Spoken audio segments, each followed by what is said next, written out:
Hello, this is Dr. Karina Lopez from Vitalist Healing Traditions, and on this channel, we speak about holistic medicine, ancient diagnostic principles, and praxis to help inspire, educate, and heal families. Now, please take a moment right now and like and subscribe to our channel. So today we are welcoming my dear friend, Dr. Hannah Gale, who is visiting me at my home in Pelion, Greece. Dr. Gale I met in medical school. She's a former Waldorf teacher and would always talk about her model of education for children. It inspired me so much that I researched and studied Waldorf education to help myself, my family, as well as the people that I see during consultations. So, we would like to share with you some of our ideas and tips drawing from our experiences in Waldorf education and holistic medicine. Now, today's conversation is going to focus on the spiritual practice of the parent as a necessary part of healthy parenting. In my home, for example, my husband and I each take our time alone to meditate. My husband uses alchemical meditative practices, and I combine Qigong and Kundalini yoga meditations.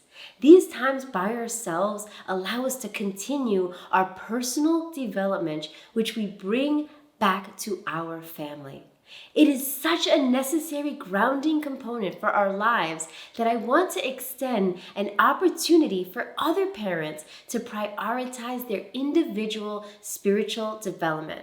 So I'm going to stop right here and ask you, Dr. Hannah Gale, what does spiritual development mean and what are we really talking about here? Well, on a very basic level, a holistic view of the human being has to include the soul and the spirit. Many different traditions have different words for the soul and the spirit, but they are usually distinguished between.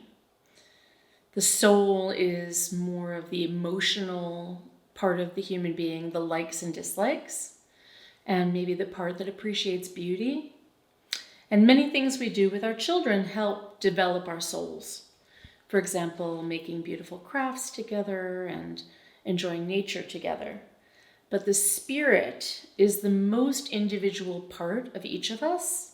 And developing the spirit is a path that we each must walk alone. So what is the spirit of the human being? The spirit is the part of us that is eternal and is the spark of individuality we were given by our Creator. According to Steiner and ancient Vedic traditions, as well as other traditions, it is the spirit that reincarnates over many lifetimes.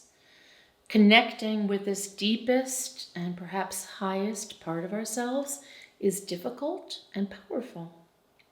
And often gurus and teachers, however well-meaning or not, exploit the natural desire to find this inner connection to our spirit.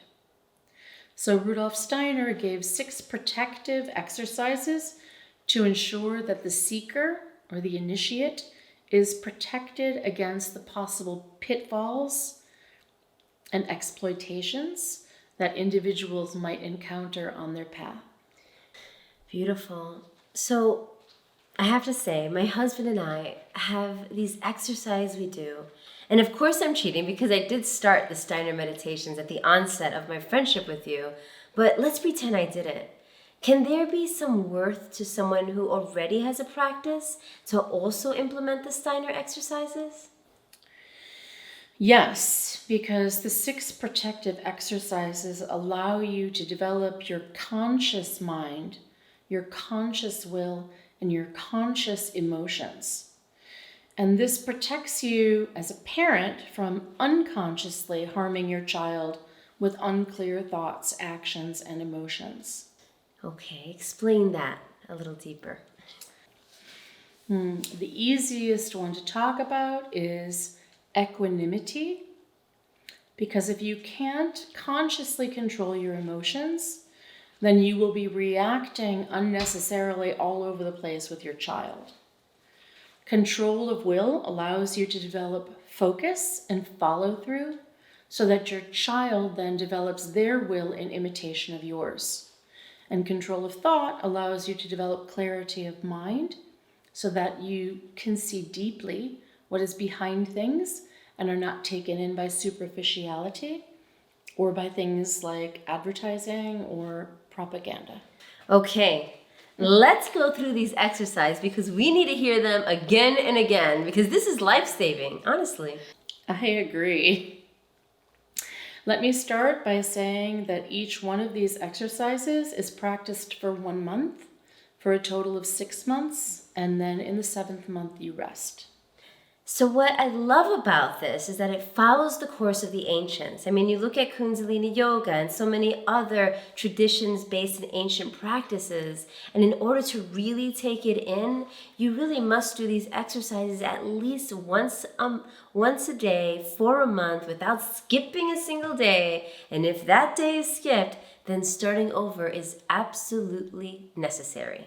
With this, it's not quite as strict. You try not to skip a day, but if you do, you just continue. The most important thing, hang on, is just to stay in order. Within reason, of course. Yes. But any practice at all is beneficial. Nothing better stated. Okay, so for the first month, you practice control of thought. So you take a simple object. It's best if you have it in front of you, but it's not necessary. It's best, but not necessary. And for 5 minutes, you think only thoughts related to that object. When your mind strays, you bring it back to the object. So there's no emptying of the mind here. It is about concentration and focus. For instance, let's say we're focusing on a pencil. We have a piece of wood that is milled by a machine, hollowed out inside, and then a thin rod of graphite is inserted by another machine.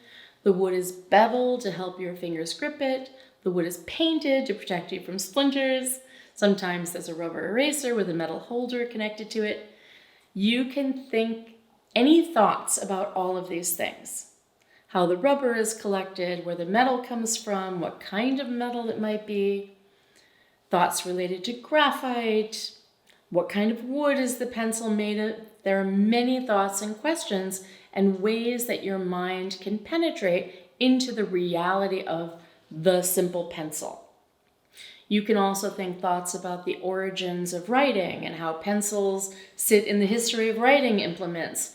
All that matters is that the thoughts that you are thinking are related to the object. You can use different objects on different days or the same, it doesn't matter. What matters is that you are controlling your thoughts for 5 minutes each day. You know, I love the way that you've suggested it in this way because it removes so much of the dogma that many practitioners have connected with this exercise. Thank you. I was blessed to study anthroposophy in Chicago, and Peter DeMay, who was the president of the Rudolph Steiner group in Chicago, developed certain methods of study that were passed down to people in my generation when I studied anthroposophy in the 90s. And I also had Magda Lissau, who was my personal mentor, whose parents and family were part of the original anthroposophical group and knew Rudolph Steiner. So you know.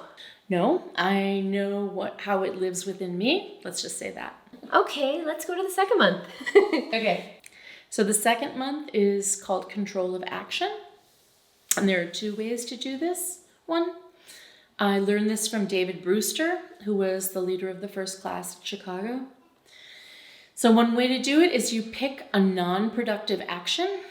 And what David Brewster gave as an example was moving your watch from one hand to the other.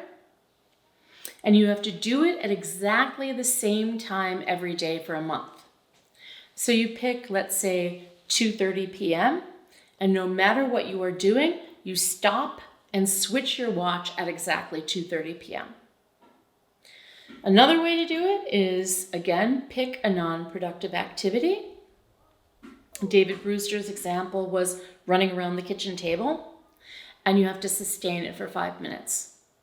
The most important thing is that it is non-productive, so you cannot sneak in doing like your exercises for 5 minutes, for example. I did this exercise with my Waldorf class when they were in 8th grade, and everyone picked something different. So one person was repeating standing up on their chair and getting down. Another was drawing a triangle with their toe on the floor. Whatever they picked, they had to sustain it for 5 minutes. The point of this is that you have to set an intention and then you complete your intention. And this develops the strength and life force of the will. To paraphrase Barbara Richardson, quoting Steiner, every intention that you complete as action adds to your life force, and every intention that you do not complete as action takes away from your life force.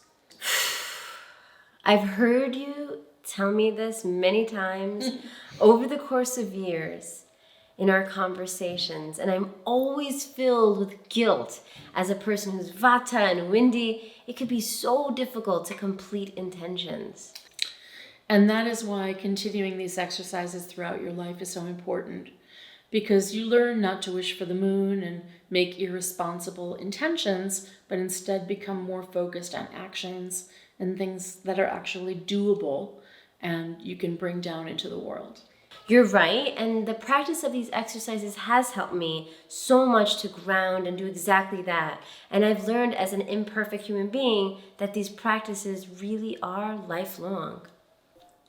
David Brewster gave a wonderful example of a businessman he knew who would wake up in the middle of the night at 2 a.m. and run around his dining room table for 5 minutes and then go back to bed. And he developed so much confidence in his ability to follow through from this that he became a very successful businessman. Easier said than done, but I guess that's the point. I mean, you shouldn't say what you're not going to do. Bravo, Dr. Gale. Next exercise. Okay. The next exercise is called Equanimity.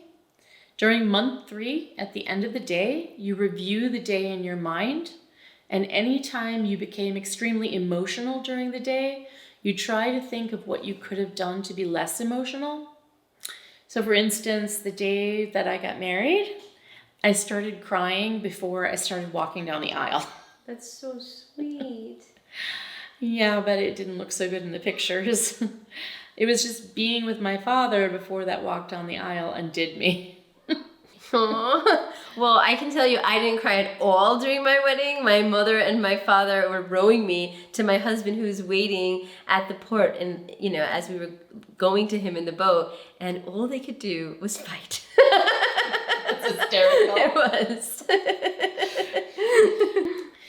Well, the point is that if I look back at that moment at my wedding, what I could have done to calm myself so that I wasn't so overcome with emotion, I could have looked in the mirror with my father so that we composed ourselves consciously, so that we looked the way we wanted people to see us as we walked down the aisle.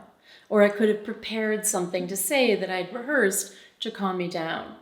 The point of the exercise is you try to think of things you could have done to calm yourself. And as you progress through the month, you get better at implementing these ideas as moments of upset arise. Dr. Gale, I see so many mothers who lose their tempers at their children and are so riddled with guilt afterwards. And in consultation, we use homeopathy and are able to achieve real results. But I believe that the continuance of a practice is necessary to really achieve change. Yes, and one of the things that homeopathy does is it brings things to consciousness. So having a practice that allows you to work through these habits in a purposeful way allows the homeopathy to work better. No doubt. Number 4. With number 4, we begin to tackle some higher ideas. In the 4th month, you practice positivity. You again use a bedtime meditation for 5 minutes where you review the day and you think of moments where you were negative and you try to find one positive thing about the instant and focus on that positive piece. And then during the day, you try to implement this as a regular practice. Steiner gave an example when you coming across a dead dog on the side of the road. And It's pretty disgusting. So you notice, however, that the dog had beautiful teeth. So you focus on the teeth and you focus on how beautiful the teeth of that dog were. Can you think of something like the dog is perhaps in a happier place? You're supposed to focus on the physical and something concrete, not just an idea. So how would you say or work with someone who was raped? Let's talk about trauma, because so many fall into forsaken places with their negativity surrounding incidents and then displacing those feelings and fears into everything they do. What I have to say about that is that you are not trying to whitewash the entire thing, but you're paying attention to your own hygiene. So what you choose to concentrate on will have effects on your soul and spirit. So I'm going to give you an example from my own life. When I was very young, around 18, I had a boyfriend who hit me. And then one day, I hit him back. And he backed down. And I realized in that moment he was actually a coward who was afraid of pain, and that I was less afraid. So he never hit me again after that. And when I look back at that situation, I remember that moment after I hit him and how he cowered away from me. And I had this flash of realizing my own power. And this is all that I think about when I think of my time with him.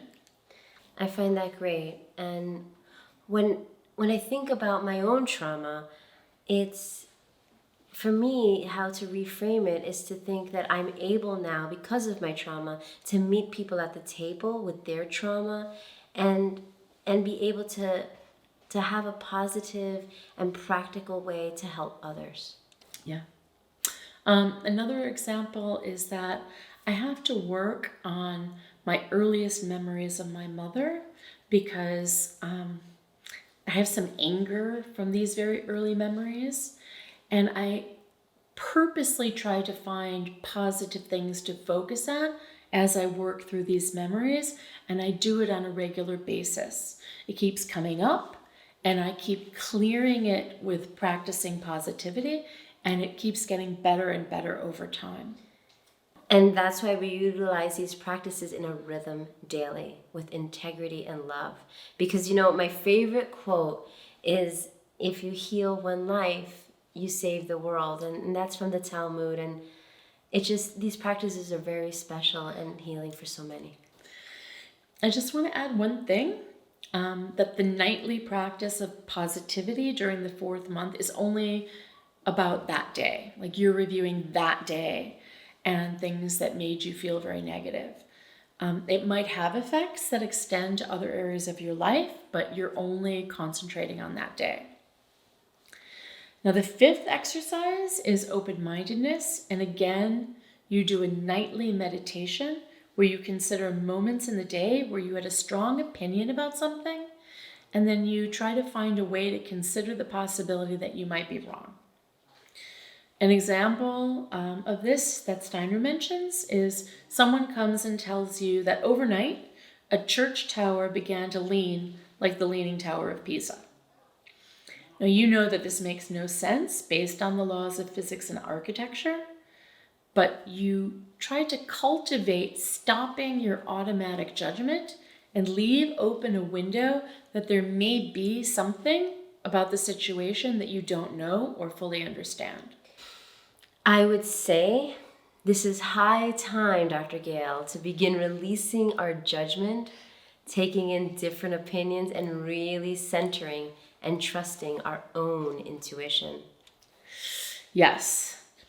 Intuition leads you to make sense of things in relationship to concepts you already understand. You intuitively make connections. But here you need to leave open a window, which is what this exercise is about, to examining when your judgment is too fixed, and remember the possibility that you may not know everything. Essentially releasing your arrogance. Boy, that is the lesson for me, I will tell you. It's the lesson for all of us. Yeah. And then in the 6th month, you recapitulate the first 5 exercises in the order they are given. Like in a day. Yeah. Okay. No, like Like you do 1 through 5, and then you do 1 through 5 again. But you could, if you had a harder time with, say, for instance, control of will, stop at number 2 and practice that for a few days before moving on to number 3. The point is that you're running through 1, 2, 3, 4, 5 in order. However long you want to spend on one or the other within that 6th month. Thank you, Dr. Gale, for your wisdom today. Yeah. So I just want to say once again, the order is thinking, willing,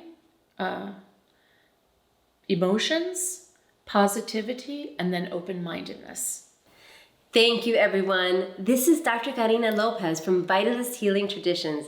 Remember to please like and subscribe to our channel where we speak about holistic medicine, ancient diagnostic principles, and praxis to heal, inspire, educate families. And if you would like to see us for a consultation, please go to vitalist.healingtraditions.com and make an appointment. And if you would like to contact Dr. Hannah Gale, who's also available for appointments, please go to 3hairshealing.com. And please comment below and let us know your thoughts on these exercises, if you have tried them before, or if you have tried another exercise that has changed your life for the betterment of yourself and family. Have a great day, and remember, true healing ignites life. Bye.